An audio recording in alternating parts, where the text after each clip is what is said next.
And it's amazing, too. If they had not taken away raw milk, people could drink the raw milk and get the probiotics from the raw milk, which populate your intestinal flora, which crowd out these dangerous E. coli strains. So raw milk can actually help protect you against these outbreaks. That's right. People eating, all the studies show, you're mentioning the bubble boy, you know, he couldn't handle stuff from the outside. Well, it's the opposite. People that have a dog or another animal, it shows you get more buffer flora and are much healthier.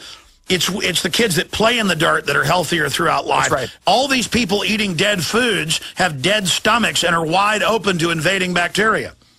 They're living in more and more in a sterile environment. Even parents, they're afraid to have their kids go outside and touch the dirt, you know? Oh, the evil dirt, how terrible. Well, other science shows that if you're in the dirt and you actually inhale some of the dirt microbes, they increase your cognitive function. They make you smarter.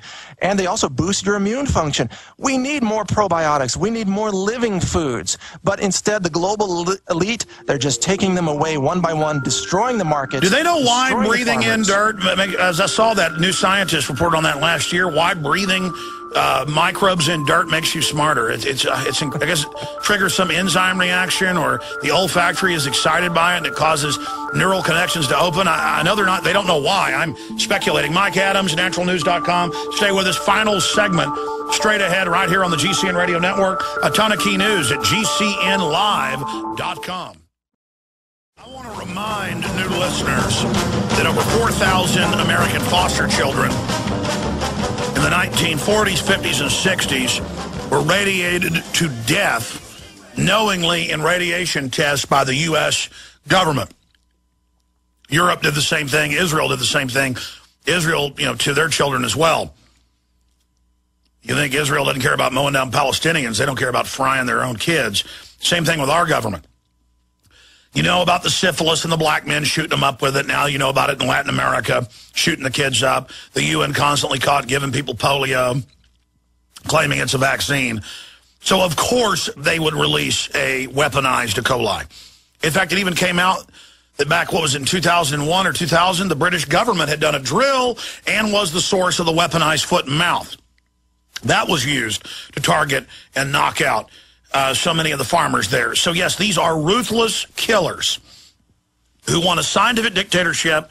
There's very small numbers of them at the top who use the bureaucracy to carry this out. Remember Rick Perry trying to force Gardasil that they knew was killing girls in trials on the children of Texas. Folks, we're not just here saying, oh, the government did this. We've learned to watch them. We've learned to study them. We've learned to see who they target. This is 100% staged, Mike Adams. Mike, how long will they go on with the deaths in Germany and the deaths in Europe and the hyping government takeover of everything? Well, they will try to milk this for as much play as they can get. They want to spread as much fear as possible so that they can come in with the reaction solution and have people call for more food regulations. And, of course, they're going to crack down on the organic farms and the vegetable producers. And if this doesn't do what they want, they'll just stage another one, Alex. You know, look, if you get back to the genetic code of this strain of E. coli, you have to ask, who has the technical ability to create this? Because that will point you to who's doing it. And it's really only the drug companies or the government infectious disease organizations, such as the CDC in the United States. Similar organizations across Europe have that capacity. Maybe a university has the capacity, but this is really more of an expert creation of a bioengineered strain of E. coli. Now, if they do trace it back to a food, something like lettuce, let's say, then you have to ask, well, how did it get in the lettuce? Well, that's a simple matter. They could have taken dried E. coli powder and dropped it into a shipment of lettuce or dropped it into a shipment of seeds going to the sprouting company. They could have injected it into the food supply at any point so that they can target a specific food to blame for the outbreak. It's a simple matter. By the way, British intelligence is saying Al-Qaeda might be involved. No proof, but maybe Adam Gadon will pop up and tell us he did it. Maybe bin Laden did it, Alex. He swam back out of the ocean and dropped some E. coli on the Germans. I mean, who knows what they're going to come up with next? They could come up with anything, and people would believe it. That's the thing.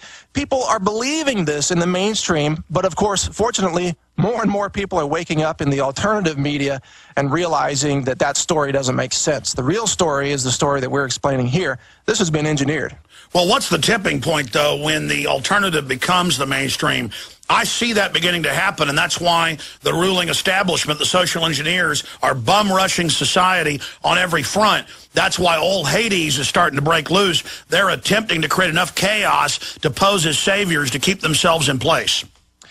Yeah, the tipping point is coming. More and more people are waking up, and those who aren't are frankly dying from things like E. coli or from things like vaccines. I had a guy tell me recently, hey, he thinks vaccines are a global IQ test, and those who fail the IQ test end up with infertility from vaccines or GMOs or fluoride. I mean, that's one way to look at it. Not my favorite way to look at it, but they're testing people. Hey, for sure. I was out this weekend in public, and I was with my children at a restaurant. It was packed, and I was looking at children who were 7, 8, 9 years old, and they all talked like they were retarded and acted like they were retarded, all mildly autistic. And I was looking at everybody. They were like hit by a mutation ray. Folks, this is scary. Mike Adams, thank you so much. Retransmission starts now. PrisonPlanet.tv. Visit Infowars.com and PrisonPlanet.com. When you're on the site, you can also tune in 24 hours a day to my daily radio broadcast. There's also a free iPhone app to listen to the syndicated radio show when and where you want.